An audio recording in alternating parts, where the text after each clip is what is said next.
This isn't about dismissing Stoicism. It's about asking the question that often goes unasked in modern discussions about it. What would a figure like Jesus, who embodied a radically different kind of power, say to the Stoic sage? What if the ultimate goal isn't to build an impenetrable fortress around your heart, but to cultivate a peace so strong it has the courage to be vulnerable?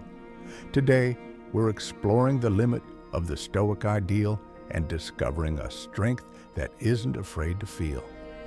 Have you ever felt the pull toward that Stoic ideal? That promise of becoming unshakable, where nothing from the outside world can disturb your inner peace. It's an incredibly appealing vision, especially when life feels chaotic. But what if that quest for perfect calm comes at a cost? What if the very thing we're trying to eliminate, our emotional vulnerability, isn't the enemy, but a source of a different, deeper kind of strength? Before we explore their differences, it's crucial to recognize the profound common ground between Stoicism and the teachings of Jesus. Both traditions launch a revolutionary attack on the same mistaken belief that our happiness and peace are determined by external events.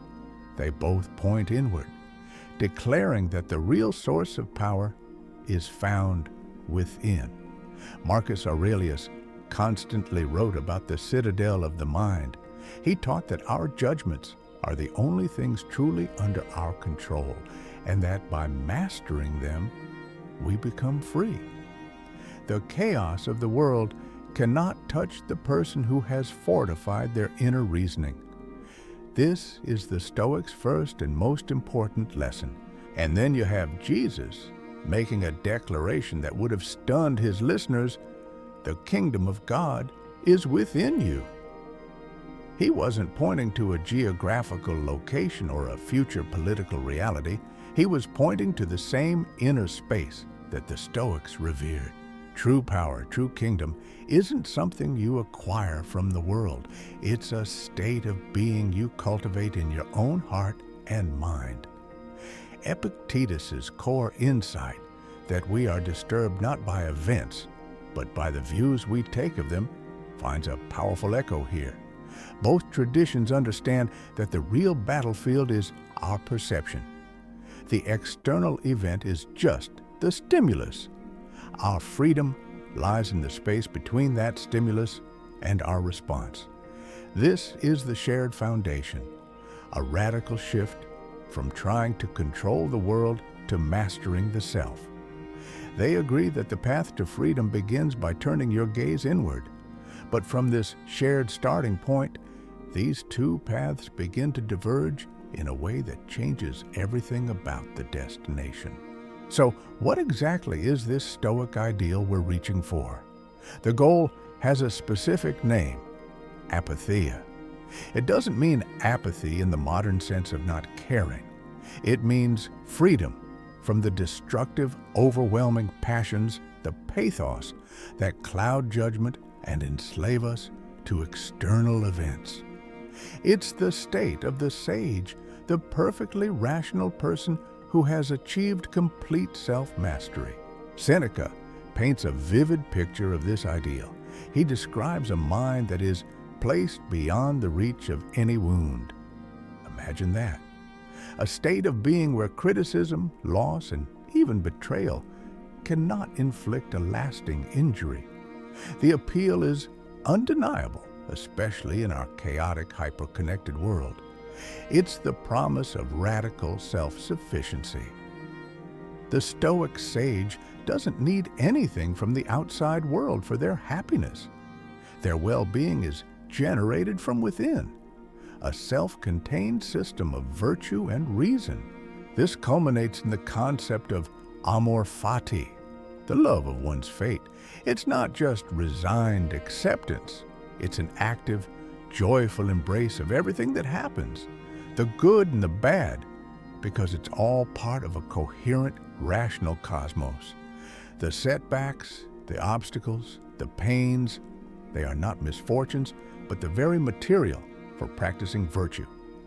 This is the Stoic superpower, to look at failure, uncertainty, and even death not with fear, but with a calm, clear-eyed acceptance. It's the ability to maintain composure not just in spite of chaos, but almost because of it, seeing it as an integral thread in the fabric of a life well lived. The goal is to become like a sturdy Roman pillar, unshaken by the storms that rage around it. But what happens when a human being who is made for connection tries to become a pillar? I remember a time when this tension became painfully clear. A close friend was experiencing a profound, gut-wrenching loss.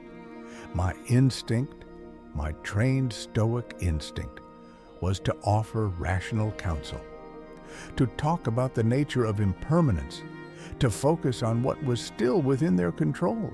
It was sound advice, logically impeccable, but it landed with a hollow thud. In that moment, what they needed wasn't a philosopher. They needed a friend who could simply be present in the ache.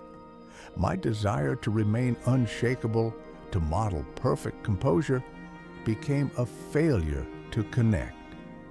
I was upholding the ideal of the inner citadel, but it felt less like a sanctuary and more like solitary confinement. This is the danger. When the pursuit of emotional invulnerability becomes the primary goal, we risk building walls so high that we lock ourselves away from the very relationships that give life meaning. The Stoic focus on controlling one's own judgments can subtly morph into a dismissal of external realities, including the legitimate emotional needs of others. The strength to not be harmed can, if we're not careful, become an excuse to not be involved.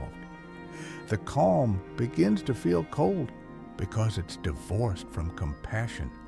It's a peace achieved through isolation, and that raises a critical question. Is a peace that requires us to wall off our hearts truly the peace we're seeking? What if there's a model of strength that doesn't see vulnerability as a weakness to be eliminated, but as a capacity to be embraced? This brings us to a radically different model of strength, one we find in the life of Jesus. If the Stoic ideal is the unshakable sage, the Jesus model is the power of purposeful vulnerability. What's immediately striking when you read the Gospels is how emotionally present he is. He isn't a detached, stoic figure, calmly dispensing wisdom from an emotional distance. He is fully, messily, humanly engaged. The shortest verse in the Bible carries one of the heaviest punches. Jesus wept. He stood at the tomb of his friend Lazarus, fully knowing the theological reality that he was about to perform a miracle. Yet, in that moment, confronted by the raw grief of Mary and Martha, he didn't offer a philosophical discourse on the acceptance of death. He wept. This wasn't a loss of control. It was the ultimate expression of control, the strength to fully enter into the suffering of those he loved, to let their pain become his own. It was empathy in its purest, most powerful form. And this wasn't an isolated moment. The Gospels repeatedly describe Jesus as being moved with compassion. This is a visceral term. It's not a calculated decision to be nice. It's a gut-level response to human need. He sees the hungry crowd, and his heart goes out to them. He sees the sick, the marginalized, the lost, and he is fundamentally stirred. This compassion is the engine of his action. It's what drives him to heal, to feed, to teach, to touch the untouchable. Even anger has a place in this model. We see Jesus' righteous anger when he overturns the tables of the money changers in the temple This isn't a selfish rage or an uncontrolled passion. It's a purified, focused force directed at injustice, at the exploitation of the vulnerable. It's anger in the service of love. The fundamental shift here is profound. The goal is not the elimination of emotion, but its redemption. It's not about building a fortress against feeling, but about cultivating a heart so strong and grounded that it can afford to feel everything: grief, compassion, even righteous anger, without being destroyed by it. The strength isn't in the absence of vulnerability, but in the courage to be vulnerable for the sake of love and connection. This leads us to the heart of the divide, the core difference between two definitions of what it means to be strong. This brings us to the fundamental divide, the philosophical fork in the road where these two paths truly separate. It's a conflict between two competing definitions of strength. The Stoic mantra, wisely and pragmatically, is about strengthening yourself to not depend on anyone. Epictetus advises us to remind ourselves that we love a mortal, so that when they die, we will not be disturbed. It's a strategy of preemptive emotional distancing to avoid being wrecked by loss.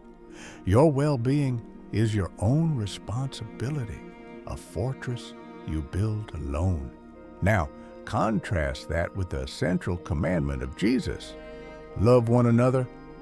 This is the complete opposite of self-sufficiency. Love, by its very nature, requires dependency. It makes you vulnerable. To love someone is to give them a piece of your happiness. It's to tie your inner state to their well-being. The Stoic wisely avoids this risk. Love necessarily embraces it. The Stoic says, fortify yourself so you cannot be harmed. Jesus says, open yourself up to be harmed, for that is the only way to love. This isn't a minor difference in technique. It's a divergence in the ultimate goal of human life. Is the goal to achieve a state of impeccable, untouchable self-possession? Or is it to enter into a web of loving, risky, transformative relationships? One defines strength as fortification, thicker walls, higher battlements. The other defines strength as courageous openness, the ability to remain soft and connected even when you know it might lead to pain. The Stoic path is about minimizing suffering, and it's brilliantly effective at that. The path of love is about finding a meaning that transcends suffering. It asks a terrifying question: what if a life free from pain is a life that has avoided love? What if the greatest human achievements, compassion, sacrifice, forgiveness, are only possible when we surrender the Stoic ideal of complete self-containment? This isn't about which is right or wrong. It's about recognizing that we are faced with a choice between two different kinds of courage. One is the courage to stand alone. The other is the courage to connect, with all the glorious, terrifying risk that entails. To understand this choice in practice, let's apply both frameworks to one of life's most painful experiences: betrayal. Let's take this from the philosophical to the painfully practical. Imagine you've been betrayed by a close friend. Someone you trusted implicitly has revealed a confidence, sabotaged an opportunity, or turned against you. The wound is deep. Now, let's apply both frameworks and see how each would guide your response. The Stoic path is one of dignified clarity. Your first move is to pause. You remember Epictetus. It's not the action that disturbs you, but your judgment about it. You analyze the event with cool rationality. This person acted according to their flawed character. It was inevitable. Your task is not to rage against their nature, but to manage your own judgment. You might choose to end the relationship, but you do so with detached civility. There's no dramatic scene, no emotional outburst. You simply recognize the broken trust and adjust your expectations accordingly. The outcome is self-preservation. You emerge with your inner citadel intact. You are unharmed because you have refused to let the betrayal define your internal state. It's a clean, logical, and remarkably effective way to neutralize emotional poison. Now consider the Jesus-informed path. It begins not with analysis, but with acknowledgement. You allow yourself to feel the sting of the wound. The pain is real, and you don't try to philosophize it away. You sit with the ache of broken trust. But then comes the radical pivot, the choice of forgiveness. This isn't a feeling, it's a decision to release the debt, to refuse to let the betrayal become a seed of permanent bitterness within you. It's an act of will that often runs completely contrary to your emotions. And then perhaps most challenging of all is the openness to reconciliation. This path doesn't guarantee reconciliation. That requires the other person's participation, but it leaves the door unlocked. It remains vulnerably open to the possibility of healing and restoration. The outcomes are fundamentally different. The Stoic path offers safety and self-possession. The Jesus-informed path offers the risk of transformation. One protects you from further harm. The other risks further harm for the chance to transform the harm that's already been done. Why would anyone choose the riskier path? Because the Stoic outcome, while safe, can leave a relationship as a closed book. The path of vulnerable love holds out the hope that the story isn't over. That pain can become the material for a deeper, more honest connection. It chooses the possibility of a transformed relationship over the certainty of a well-defended solitude. But this choice points to a deeper reality. The calculus of forgiveness and reconciliation doesn't always make rational sense. It defies the kind of ledger-keeping that Stoic reasoning is so good at. This is where we bump against the limits of pure logic. Some human experiences operate on a different frequency. Profound grief, for instance. You can understand the Stoic arguments about mortality and acceptance, but logic simply cannot touch the raw, wordless ache of losing someone you love. It's like trying to describe color to someone who's never seen. The experience transcends the rational. This is the territory of agape love, a love that is unconditional, a gift that isn't earned or merited. From a Stoic perspective, this looks like irrationality. Why pour love into a relationship that offers nothing in return? Why forgive the unforgivable? It's a transaction that defies all sensible accounting. And this gets to the heart of the paradox the Christian tradition embraces, that strength is made perfect in weakness. It's the idea that true power is revealed not in our invulnerability, but in our willingness to be vulnerable for the sake of a greater good. It's the power of the lifeguard who, unlike the sailor who simply loves the sea, plunges into the dangerous waves with a specific, saving purpose. And this brings us to the fundamental limit of a purely rational framework. There are experiences in human life that simply transcend logical calculation. Think about the raw ache of profound grief. You can understand all the Stoic arguments about the naturalness of death, the impermanence of all things, the importance of focusing on what remains. The logic is flawless. But when you're standing in that pain, logic doesn't touch the ache. It's like trying to use a calculator to measure a symphony. The experience operates on a different plane entirely, the plane of the heart, not just the mind. This is where agape love presents its greatest challenge to the Stoic worldview. Agape is unconditional love, a love given not because it's earned or merited, but as a sheer gift. From a purely rational Stoic perspective, this looks like utter foolishness. Why forgive someone who shows no remorse? Why continue to love someone who offers nothing in return? It's a transaction that defies all sensible ledger-keeping. The Stoic virtue of justice demands a kind of balance. Agape love shatters the scales entirely. This is the paradox that sits at the core of the Christian narrative, that strength is made perfect in weakness. It's the counterintuitive idea that true power is revealed not in our invulnerability, but precisely in our willingness to be vulnerable for the sake of a greater good. The Stoic sage seeks a strength that cannot be broken. This alternative model points to a strength that can be broken, that can choose to absorb pain, and in doing so, transform it. It's the difference between a shield that deflects every blow and a heart that can take a blow without becoming hard.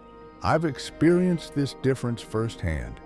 There's a vast chasm between Stoic acceptance and what you might call transformative grace. Stoic acceptance is a monumental achievement of the will.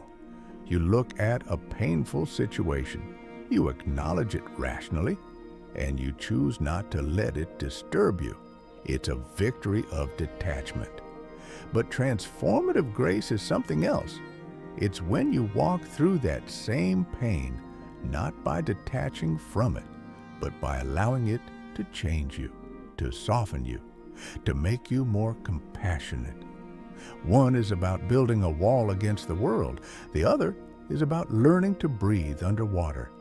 Both require immense strength, but they lead to profoundly different kinds of lives. One protects you from the storm, the other teaches you how to find meaning within it. So we arrive at the pinnacle of each path, the ultimate way of relating to the world as it is. For the Stoic, this is amor fati, the love of fate. It's the final, glorious achievement of acceptance.